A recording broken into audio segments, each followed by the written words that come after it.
It's so windy outside right now. Wow.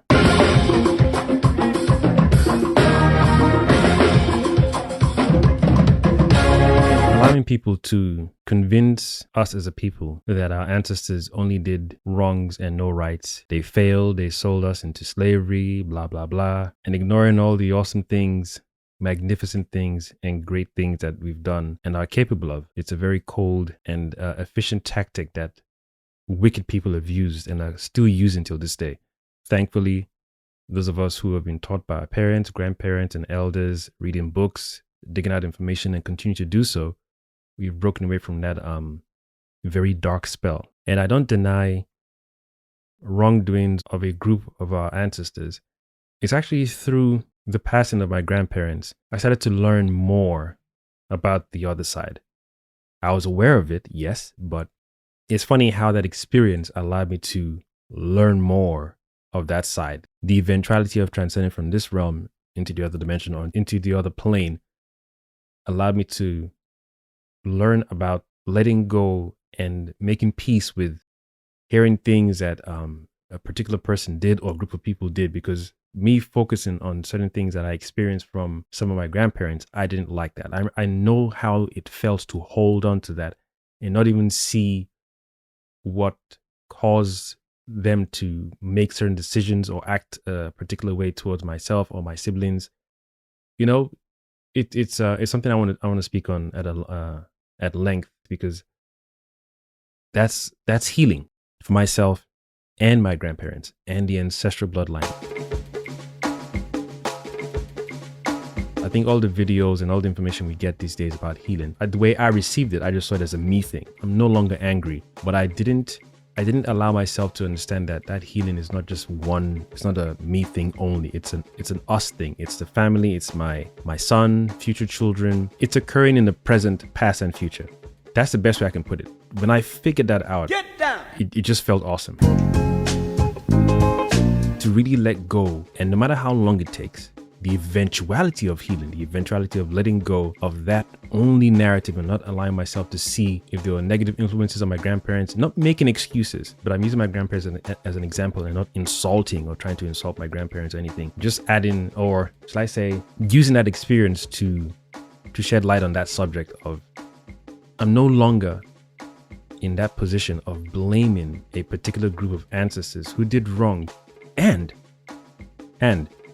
allowing myself to know and see that despite maybe some of them not caring what they did, then transcending or passing on to the other side, realizing. And it's not nice to say, oh, it only takes death for someone to realize they were doing wrong. Of course not. Sadly, but it still took them to reach that other side and realize, yo, the actions we partook in has caused a massive ripple of disorder and allowed a group of certain people to continue their disorder, which was their intention, and we were pawns even though we partook in the disorder. Realizing that and realizing my grandparents or some of my grandparents have seen that certain actions they partook in, they shouldn't have partaken in. It allows me to connect much better. We both know, I know, I've let go of that thing I was holding on to, finally. And letting go allowed me to then see much better and to realize, okay, the healing I'm going through, like I said, they're going through it as well. And they see the seeds they planted and the negative or disorderly manifestations of those seeds, then working together on this physical plane and in the spiritual plane to, is it uproot? Destroy the seeds, basically. It's the same way I've chosen to apply that lesson, that experience, and that realization to say, okay, as long as we can work together to undo it, or rather work in sync and in unison, you know, in a sense where those who have seen that their actions have caused more disorder and disharmony than they assumed or thought, you realize your errors, you want to make peace with gravy, because whether people like it or not, the same way there's darkness or light or disorder and order and disharmony and peace and balance, there's always going to be a particular group of ancestors who are like, yep, fuck it, we don't give a shit. Damn! We're not talking about those. We're talking about the ones who have realized and are willing and ready and prepared and are already even on that journey of doing the work on the other side to undo all the harm. No matter how long it takes, they're ready and prepared. Those ones I'm willing to work with, because at least we recognize, okay, the same way we make mistakes here in the physical plane, and we realize realize it and we do what we choose to do to undo or to change the disorderly outcome we've affected in our lives and in other people's lives. So that same energy is the same way I apply it to those of our ancestors who willingly chose to do certain things. I even pray and say, hey, those who were forced, those who were tricked, and those who even love the disorder, a prayer is a prayer. Like I said, as long as they're willing and ready and prepared to undo this gravy. I say this a lot. The first time the group of our ancestors learned to study the day, the cycle of a day, the moon cycle, the sun cycle, whether it's how they came about 7 days. I'm talking about the very, very, very, very basic, just simply studying 1 day cycle to understand what the sun is, the moon is, the galaxy, the cosmos, and then before you even go out there, just your surroundings, your earth, your grass, your sand, the trees, the fruits. Every day, step by step, taking in all the information around you, the animals, the creatures. I always go back there. I don't do this Adam and Eve nonsense. Not for me anyway. For anyone else, that's cool. So it's things like that that I choose to do within my mind to allow me to broaden my scope instead of just keeping it this whole 400 years thing. I'm not ignoring the suffering. I'm not ignoring the enslavement. I'm not ignoring that. Sadly, some of our people believe that there was a group of civilized people in their civilization chilling. Mount Olympus. Then they came from wherever they were, and then they looked at us and thought, well, since they're so backwards and beneath human or less than human, then we just do what we need with them and enslave them. Bullshit. You've come from Mount Olympus. What? And you come down to a people who you see as lesser than you. Jesus! Even that story doesn't even connect well with the African Moors. How could you have come down and then enslave us compared to our African Moors who figured out things and then took what they had learned and traveled around the world to help others who were in need, who were sick, who were unhealthy, who didn't know how to build, who were slowly developing or who needed assistance to develop. We would have already gone through our trials and tribulations, our errors, our failures and successes, and repeat and say, yo, we've been doing this for a very long time now. I feel we are equipped enough to go and help others, not to go to others and then go and rape and pillage them and dehumanize them because we're better than them. A very, very clear difference. Now, I'm still learning about our collective history on this planet, but those two stories, to me, I can just see a very clear difference. A group of people who were civilized came from their high point of civilization to find other uncivilized people instead of assisting them to reach a pinnacle of their version of civilization or perfection. They chose to enslave them. That to me does not look like people who are balanced, at peace, or intelligent. Some people could say by tricking human beings to build your empire for you is a level of intelligence. Hey, if that's how you feel, that's how you feel. I'm not here to attack anyone. Very clear difference, stark difference between the people who learned how to do something, perfected it, and then went out into the world to teach and help others. I don't know any dark stories about African Moors yet. Maybe they're dark stories compared to the Europeans, or far worse, who knows. But even with that, if someone still tells me, despite the good deeds of the African Moors, they still did bad things, yeah, cool. I'm not disputing that, but I prefer to focus on the good now because I've heard far too much negative stories about our ancestors, too much. Isis, Horus, and Osiris were thought of as a holy trinity. By whom? By the Greeks. The names Isis, Horus, and Osiris are Greek names. They're Greek names for African personality. We're here in Washington, D.C., and the most obvious symbol of the capital of the wealthiest and most powerful nation in human history is an object that is known as the Washington Monument. Yes. It stands in the geographical center of what was originally the 10-mile square of the capital of the United States of America. Now that symbol is an ancient African symbol which represents the resurrection of an African king named Asar, whose name was later changed by the Greeks to Osiris. So that symbol is the oldest symbol of resurrection known to man. And I might add, Rock, that symbol was developed in Africa, principally in Kemet, the country that the Greeks renamed Egypt. That symbol is over 6,000 years old. And it represents a man, Asar, who was the founding father of Kemet, the nation of the black people. And yet it sounds like we were being told we're stupid. How do stupid people or ignorant people trade? How do you know how to trade anything or exchange anything. You have to have a level of understanding with of maths, economy. So all these stories that we're being told every time your ancestors did this, ancestors did this. That's why I made a video recently about if we're not careful, very soon. Anyway, I won't finish that line. I'm doing my best to make sure I change the way I speak these days. We are definitely now in a position where we're taking charge of our stories, the small ones and the major ones. And the more we come together and bring all of our different scattered history and stories, information and archives together, then we're going to implement them in every way, shape, and form, in every form of mediums or media that we're capable of, known and unknown.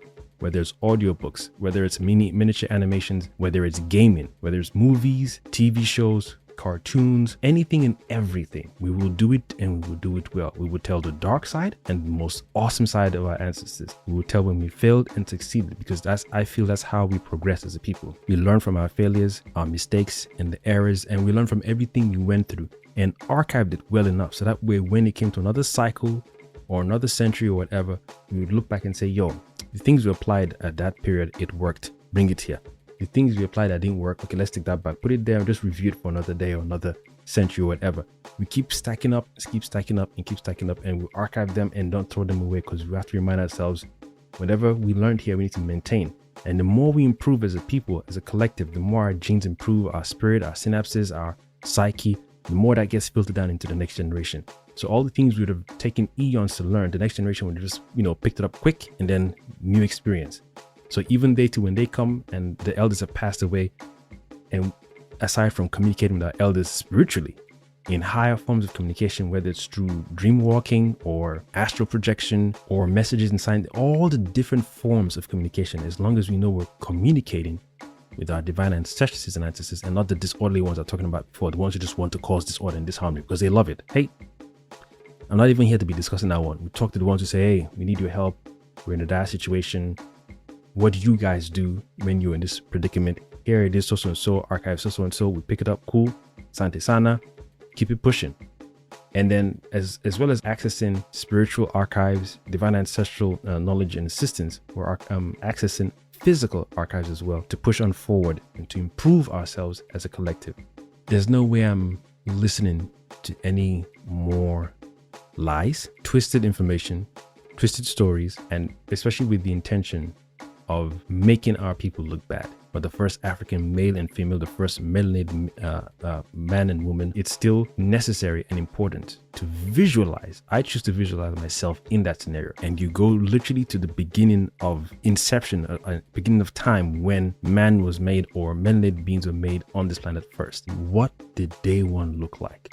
How did it feel? The atmosphere must have been perfect, because there's no ozone layer suffering. There's no things in the atmosphere causing any disorder, disharmony to the planet. So everything must have just been pristine.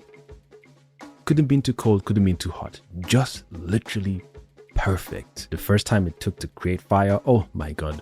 Guys, I'm not kidding. This is what I do almost every day, just to visualize bit by bit. I don't want to rush to the pyramids. I don't want to rush to the Benin Empire or every other part of the world we've been to, whether it's the Mayan people. Nah, I just want to take my time and bring it down to the smallest, most simplest. Day one. What did I learn from nature to then come to the conclusion that it is a 7-day cycle? Or maybe it was 8 days. Maybe nature too changed so many times that we adapted and said, oh, it was a 9-day cycle. And after 1,000 years, it's now a 7-day cycle. And even understanding a full solar return and say this is a year, talking to the cosmos, talking to nature. It wasn't just, I don't imagine it was just a solo thing, myself and my divine counterpart just explored without communicating with animals or spirits.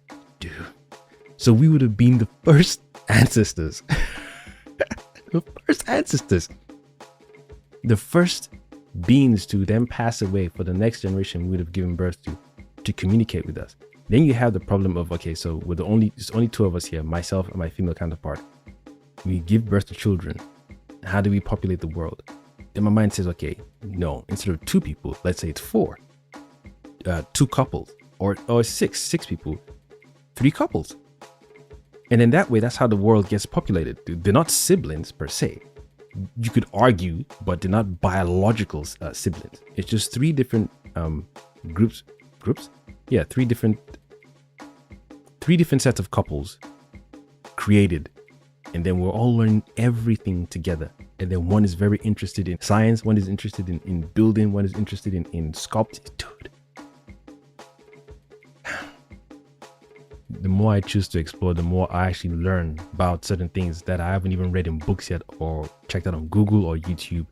The more I choose to do that, the more I'm like, yo, there's so many things that we actually take for granted that our ancestors took time just to get right, so that when we come into the physical form, it's liquid. It's like water for us. Not hard, not stressful per se, but it's innate. It's just literally, yeah, we've done it before. What's next?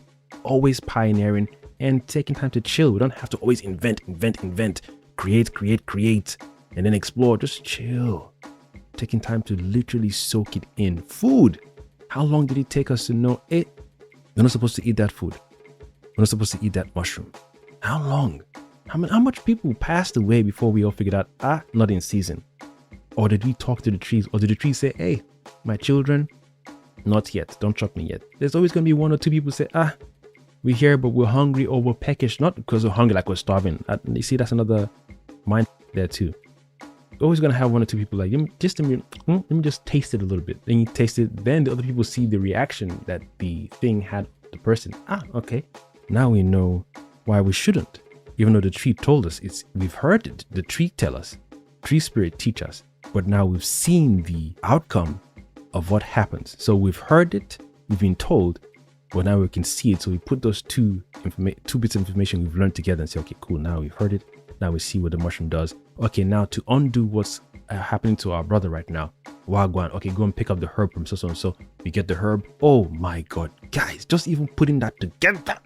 Imagine how awesome that experience was. I'm not saying the person who's on the floor with their belly hurting. It's an awesome experience, but despite the temporary discomfort that person is going through, male or female, we're still learning that, okay, yo, we need to keep away from this fruit until it's ready.